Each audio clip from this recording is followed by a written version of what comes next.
अशोक खरात विरोधात फसवणुकीचा गुन्हा दाखल करा अशी मागणी उत्तर सोलापूर तालुक्यातील कळमण इथले शेतकरी राजाराम बनसोडे यांनी केली आहे। 11 एकर जमीन 1.5 कोटी रुपयांना घेण्याचं आश्वासन देऊन केवळ 50 लाख रुपये दिल्याचा आरोप शेतकरी बनसोडे यांनी केलाय।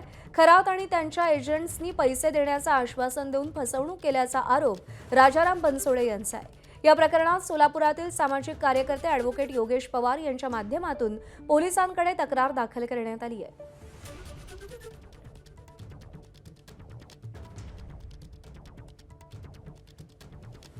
जमिनीचा 1.5 कोटीमध्ये व्यवहार होऊन सुद्धा त्यांना फक्त त्याच्यापैकी 50 लाख रुपये द्यायचे, अजून 1 कोटी ते द्यायचे। 1 कोटी जेव्हा त्यांना मारत होते एजंटना आणि त्या बंधुबाबांना, तर तो एजंट आणि बंधुबाबा यांना दम द्यायचा की तुमचा संसार मोडून टाकील, तुमच्या जावयांना जीवन ठेवणार नाही, तुमचा कुटुंब उद्ध्वस्त करून टाकील, त्यांना सापाची भीती दाखवायचा।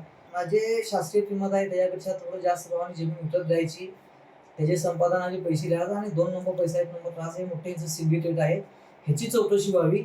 ईडी मध्ये जी गुन्हा नोंद आहे त्या ईडी मध्ये ह्या 2.5 कोटीचा जो व्यवहार आहे त्याची चौकशी व्हावी आणि आमचे जे बनसोडे काका आहेत त्यांची 1 कोटी वापस द्यावे। माझी 11 एकर 8 गुंठ जमीन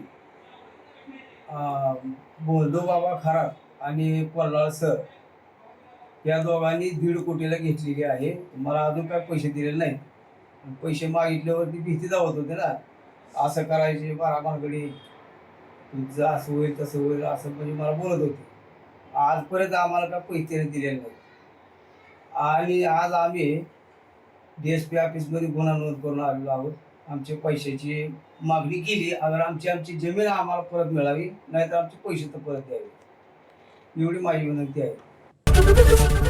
ABP माझा, उघडा डोळे बघा नीट।